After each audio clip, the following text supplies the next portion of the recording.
नमस्कार, सी न्यूज़ भारत देख रहे हैं आप। मैं हूं अखिलेश पांडे। वक्त हो चुका है न्यूज़ बुलेटिन का। इस बुलेटिन में सबसे पहले बात करेंगे आगरा की, जहां आयोजित की गई शहर कांग्रेस कमेटी के द्वारा प्रेस वार्ता।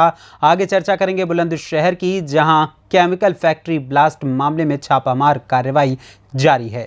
साथ ही बात होगी धार की, जहां मुख्यमंत्री लाडली बहना योजना शिविर में धार विधायक ने की शिरकत। और भी तमाम खबरों पर आइए विस्तार से करते हैं चर्चा।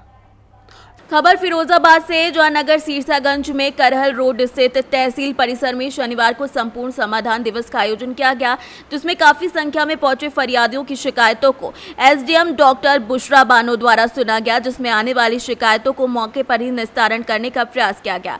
इस दौरान 23 शिकायतों में से 4 का मौके पर निस्तारण किया जा सका। शेष शिकायतों को संबंधित विभाग के अधिकारियों को देते हुए निर्देशित किया गया कि जो शिकायतें आई हैं उनका शीघ्र निस्तारण कराया जाए।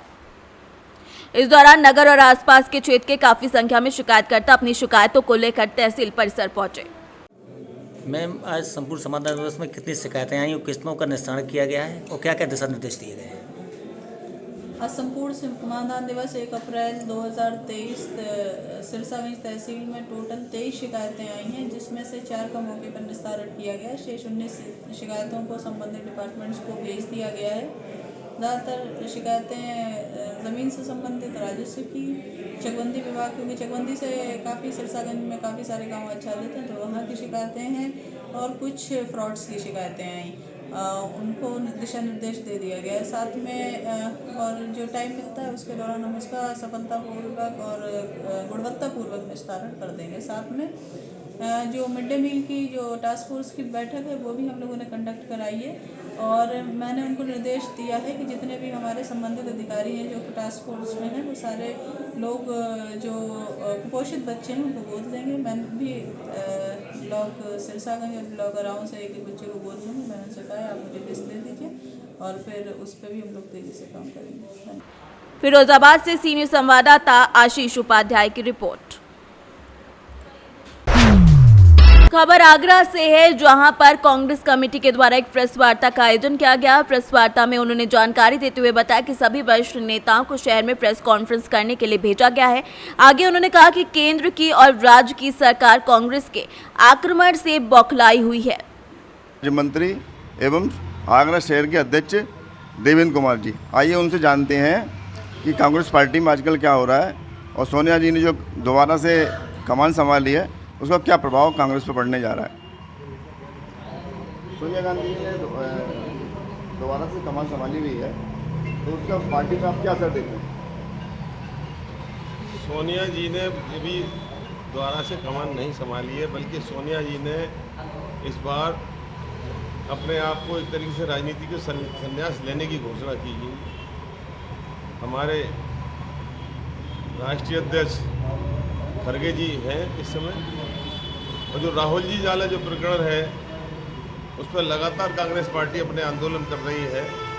राजघाट पर कांग्रेस पार्टी ने संकल्प सत्याग्रह किया, दूसरे दिन लाल किले पर कैंडल मार्च निकाला। आगरा में भी कांग्रेस के कार्यकर्ताओं में भारी जोर। आगरा से सीनियर संवाददाता सुधीर की रिपोर्ट। खबर आगरा से, जहां तहसील एतमादपुर क्षेत्र के भागुपुर में गर्ग वेयर हाउस पर श्रीमद् भागवत कथा का भव्य आयोजन होने जा रहा है। विश्व शांति सेवा समिति के द्वारा शांति दूत धर्म रतन देवकी नंदन ठाकुर महाराज के मुखारबिंद से 14 अप्रैल से 20 अप्रैल तक श्रीमद् भागवत कथा की अमृत भाईधारा बहेगी, जिसके लिए समिति के सहयोगी सदस्यों ने सभी अधिकारियों को एतमादपुर तहसील में आकर निमंत्रण पत्र दिया है।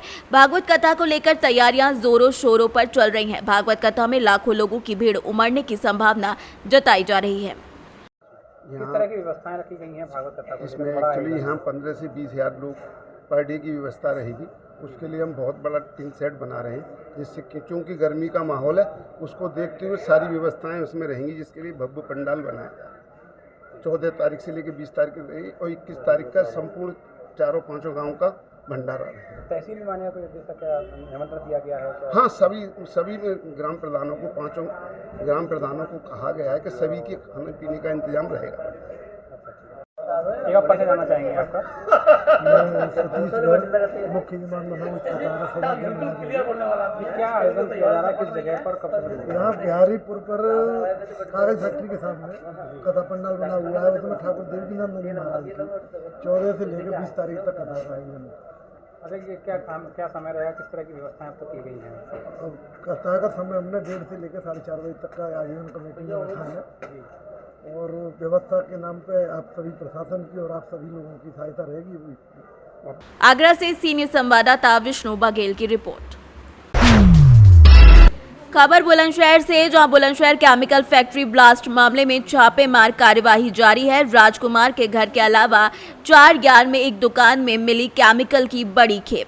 बम निरोधक दस्ते ने खुला केमिकल सेफ जोन में निष्क्रिय किया। दस्ते का दावा है कि बरामद अधिकांश केमिकल पटाखा बनाने में इस्तेमाल होता है। राजकुमार के घर से नोट गिनने की एक मशीन भी बरामद हुई है। राजकुमार के घर से बरामद सील बनकर केमिकल की जांच के लिए जब्त किया गया। बुलंदशहर से सीनियर संवाददाता नितिन सिंह राजपूत की रिपोर्ट। खबर धार से, जहां मुख्यमंत्री लाडली बहना योजना का शुभारंभ 5 मार्च को किया गया। इसी परिप्रेक्ष्य में मैदानी स्तर पर योजना के सुचारू संचालन के लिए समग्र KYC और लाडली बहना योजना के फॉर्म का कार्य शिविर के माध्यम से प्रत्येक ग्राम पंचायत में किया जा रहा है। ग्राम पंचायत तिरला भवन में धार विधायक नीना विक्रम वर्मा पहुंचकर मात्र हितग्राही महिलाओं को आवेदन पत्र भरने के संबंध में जानकारी देती हुई नजर आई। इस अवसर पर भाजपा के वरिष्ठ नेता विश्वास पांडे, महेश रावला, तिरला मंडल अध्यक्ष अमित पाटीदार और संजय गंदवानी समेत कई लोग मौजूद रहे। मुख्यमंत्री लाडली बहना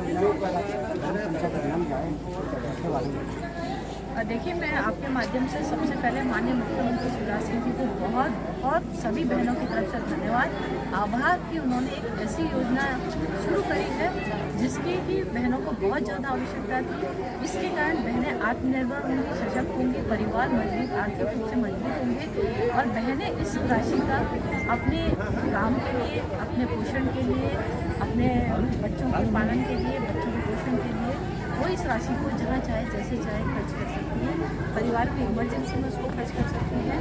इसी सिलसिले में हम सभी पंचायतों में करीब देख रहे हैं, दौरा कर रहे हैं।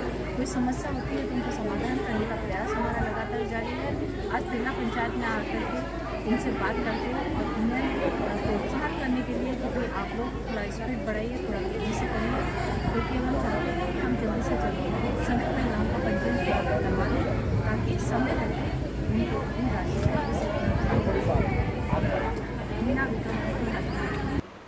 धार से सीनियर संवाददाता पंकज शर्मा की रिपोर्ट। खबर आजमगढ़ से है, जहां पर आज संपूर्ण तहसील दिवस मनाया गया। जिलाधिकारी विशाल भारद्वाज और पुलिस अधीक्षक आजमगढ़ अनुराग आर्य द्वारा तहसील में नगर में संपूर्ण समाधान दिवस पर जनता की समस्याओं के निस्तारण के लिए संबंधित अधिकारियों को मौके पर जाकर शिकायतों की तत्काल, निष्पक्ष और न्यायोचित जांच कर विधिक कार्यवाही करने के लिए निर्देशित किया गया। आजमगढ़ से सीनियर संवाददाता CB भास्कर की रिपोर्ट। खबर बलिया से, जहां पर रेवती गोपाल स्नातकोत्तर महाविद्यालय में सत्र 2022-23 में राष्ट्रीय सेवा योजना की एक इकाई का गठन जननायक चंद्रशेखर विश्वविद्यालय बलिया की अनुमति पर किया गया। इस इकाई के कार्यक्रम अधिकारी की नियुक्ति सैन्य विज्ञान के शिक्षक राकेश कुमार को विश्वविद्यालय द्वारा अनुमोदित की गई। कार्यक्रम अधिकारी राकेश कुमार ने राष्ट्रीय सेवा योजना की एक इकाई के लिए महाविद्यालय के 100 बालक और बालिकाओं का पंजीकरण किया। बता दें कि पंजीकृत बालक और बालिकाओं के द्वारा 240 घंटे श्रमदान करने के उपरांत एक विशेष कैंप का आयोजन किया जाता है। विद्यालय के निर्देश पर कार्यक्रम रेवती क्षेत्र में संचालित हो रहा है। कैंप की शुरुआत प्राथमिक विद्यालय कुआ पीपर में बालक बालिकाओं ने श्रमदान कर प्रारंभ किया। कैंप के तीसरे दिन श्रमदान के लिए बालक बालिका विकासखंड रेवती पहुंचे। विकासखंड अधिकारी रेवती के द्वारा बालक बालिकाओं को प्रोत्साहित भी किया गया।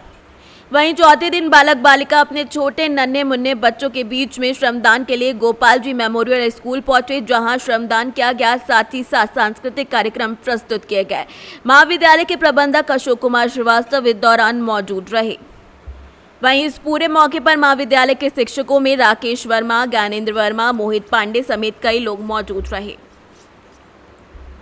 बलिया से सीनियर संवाददाता गिरीश मिश्र की रिपोर्ट। जलालपुर सरवर गांव में 2 महीने से सफाई न होने के चलते रोड पर गंदा पानी भरा पड़ा है।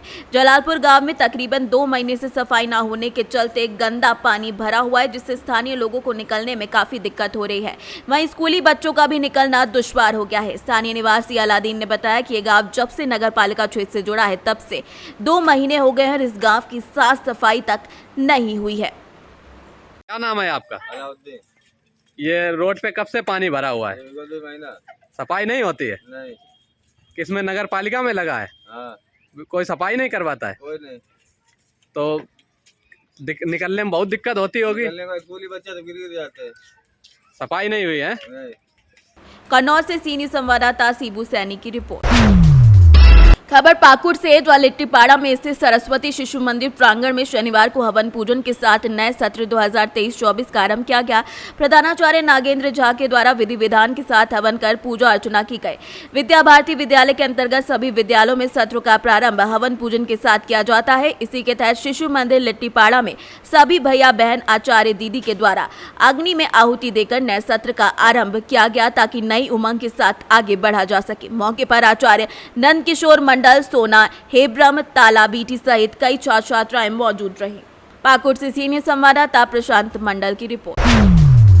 खबर प्रयागराज से, जहां 2 अप्रैल को उप मुख्यमंत्री ब्रजेश पाठक के कार्यक्रम की तैयारियां जोरों पर की गई। वहीं Durgavati international school and college Gaushaura Kala के प्रांगण में उप मुख्यमंत्री ब्रजेश पाठक कल शामिल होंगे। विद्यालय के चेयरमैन सुशील मिश्रा और डॉक्टर प्रबंधक स्वतंत्र मिश्रा ने कहा कि उप मुख्यमंत्री के कार्यक्रम के लिए तैयारियां जोरों से शुरू कर दी गई हैं, जिसमें काफी संख्या में लोग पहुंचने की अपील भी कर रहे हैं। जिस तरीके से देखा जा रहा है कि यहाँ पे मुख्यमंत्री जी का भव्य तरीके से स्वागत करने की तैयारियां चल रही है, उसके बारे में क्या कुछ कहेंगे? देखिए, हम तो पहले से भी आप लोगों से भी कह रहे थे कि इस विद्यालय के लोकार्पण का कार्यक्रम यथोचित समय पर 2 अप्रैल को ही होगा, क्योंकि उप मुख्यमंत्री ब्रजेश पाठक जी हमारे लिए उप मुख्यमंत्री नहीं, हमारे बड़े भाई जैसे हैं, पारिवारिक सदस्य हैं। जब बरसात ज़्यादा हुई, उनके और प्रोग्राम निरस्त हुए, तो सामूहिक रूप से ये भी प्रोग्राम निरस्त हो गया था। लेकिन कल उनका फ़ोन आया कि सुशील जी, क्या आप बरसात में कार्यक्रम करा लेंगे? तो हमने कहा कि हाँ, हमारी क्षमता है, हम कार्यक्रम कराएंगे और आपको आना है। तो आज आप लोगों ने देखा होगा कि निरस्तीकरण के बाद उन्होंने एक नया प्रोटोकॉल जारी किया और हमारे इस विद्यालय के लोकार्पण के लिए वे 2 तारीख को उसी समय पर यहाँ पर 2 बजे आ रहे हैं और विद्यालय का लोकार्पण करेंगे।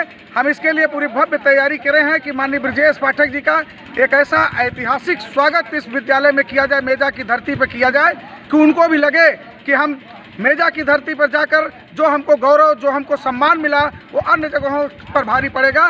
इस प्रकार से हमने व्यापक तरीके पर तैयारियां की हैं उनके स्वागत की। हमारे 500 मोटरसाइकिल से हम लोग टॉस नदी के पार पेट्रोल पंप से रिसीव करेंगे।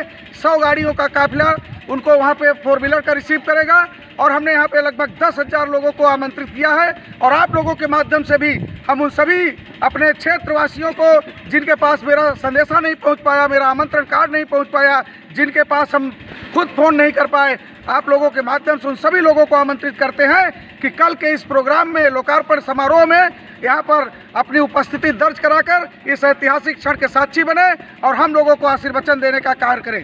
प्रयागराज से सीनियर संवाददाता बुद्ध सेन वर्मा की रिपोर्ट। फिलहाल के लिए इस न्यूज़ बुलेटिन में बस इतना ही। देश दुनिया की तमाम खबरों के लिए देखते रहे सी न्यूज़ भारत। हर खबर आपके साथ, आपके हाथ।